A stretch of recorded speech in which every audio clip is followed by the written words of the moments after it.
Halo adik-adik, tahu nggak kalau sebenarnya pekerjaan sehari-hari kita dapat digolongkan sebagai penerapan konsep matematika? Apa kalian tahu konsep apa yang digunakan? Nah, sini kakak jelasin, simak baik-baik ya.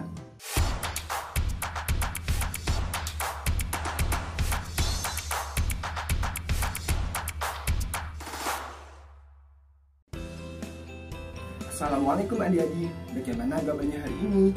Semoga sehat selalu ya. Belajar matematika bareng kakak yuk. Nah, kali ini Kak Sa'dan selaku fasilitator laboratorium multimedia pembelajaran Fakultas Ilmu Tarbiyah dan Keguruan UIN Sunan Kalijaga Yogyakarta ingin mengajak adik-adik untuk belajar matematika dengan tema fungsi komposisi. Pada pembelajaran kali ini, kita akan belajar tentang fungsi komposisi. Nah, tujuan dari pembelajaran kali ini yaitu agar adik-adik dapat mengetahui fungsi komposisi. Kemudian, adik-adik dapat menggambarkan konsep fungsi komposisi pada suatu kegiatan sehari-hari. Kemudian, adik-adik juga dapat menjelaskan sifat-sifat pada fungsi komposisi dan juga dapat menyelesaikan persoalan berkaitan dengan fungsi komposisi.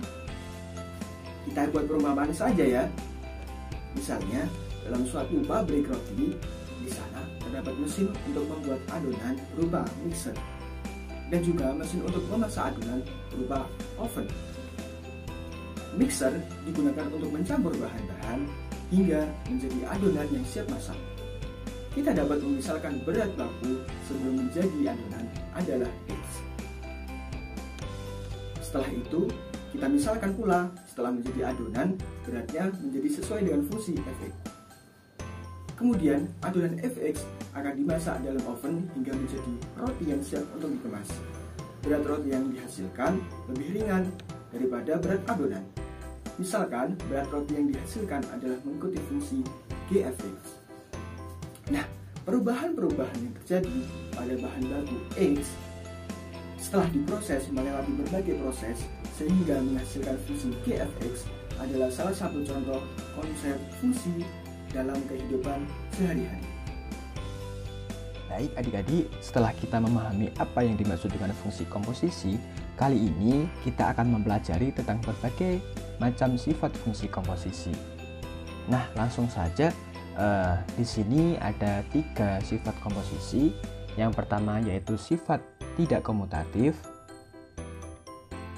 Yang pertama adalah sifat tidak komutatif, kemudian yang kedua adalah sifat asosiatif, dan yang ketiga adalah sifat identitas.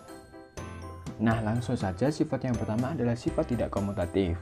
Syaratnya yaitu apabila fungsi f merupakan bilangan real dan juga fungsi g adalah bilangan real, maka akan berlaku sifat tidak komutatif di mana apabila fungsi f dikomposisikan terhadap g akan tidak sama dengan g komposisi f. Nah, misalkan kita diberikan fungsi fx yaitu 2x plus 1, kemudian fungsi gx adalah 3x min 1. Nah, kita akan membuktikan ruas sebelah kiri terlebih dahulu, di mana berbunyi f bundaran gx atau f dikomposisikan terhadap g. Nah, di sini berarti nilai x pada fungsi fx ini digantikan oleh gx. Nah, bisa dilihat seperti ini. Nilai x-nya diganti menjadi gx, di mana gx bernilai 3x min 4.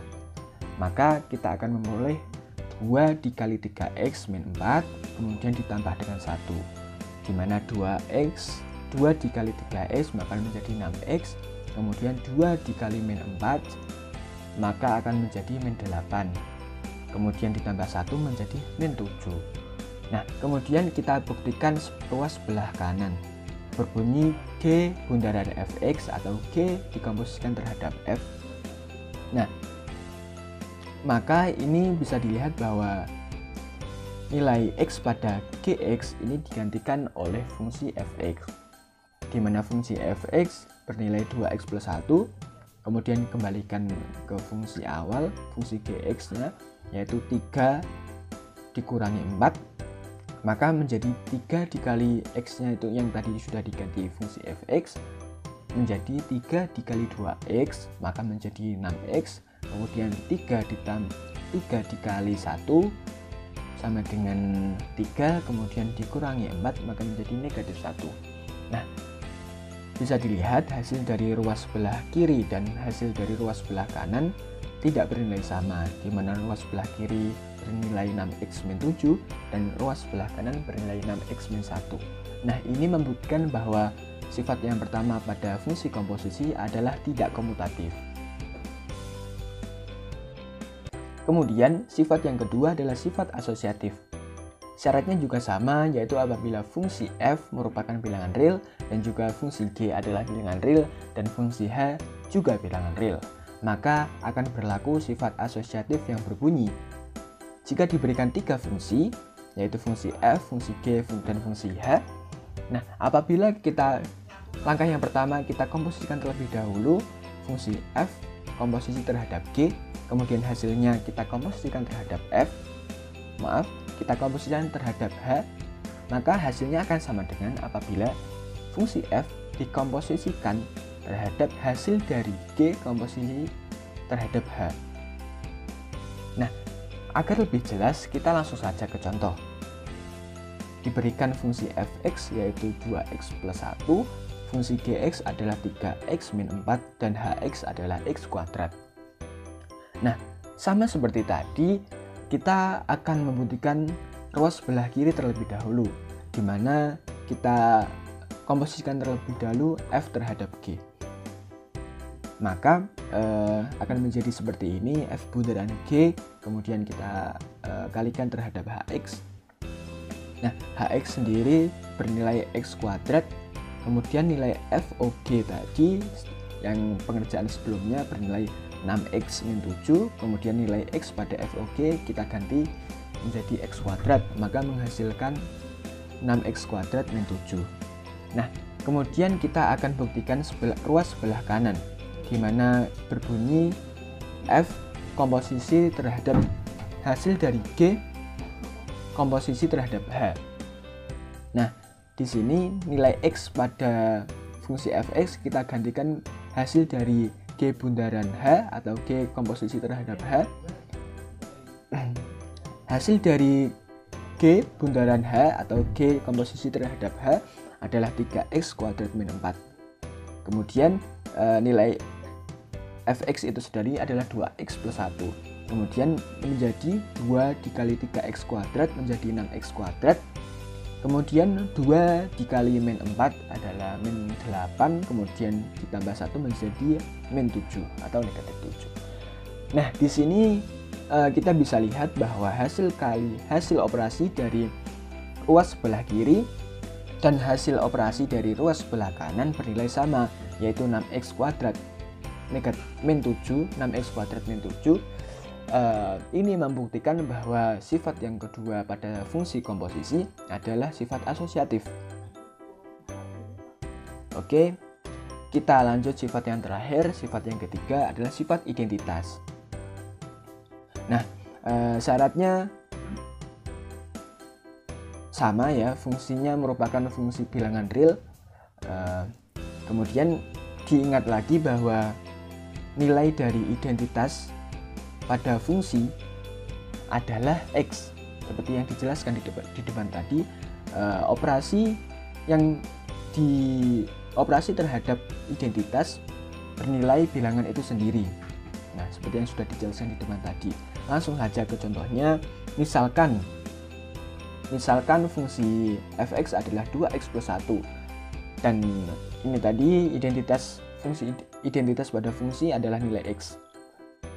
Nah, kita buktikan dari ini dulu, yang f bundaran terhadap identitas atau f bundaran identitas, di mana nilai x pada fungsi fx ini nanti akan diganti oleh identitas.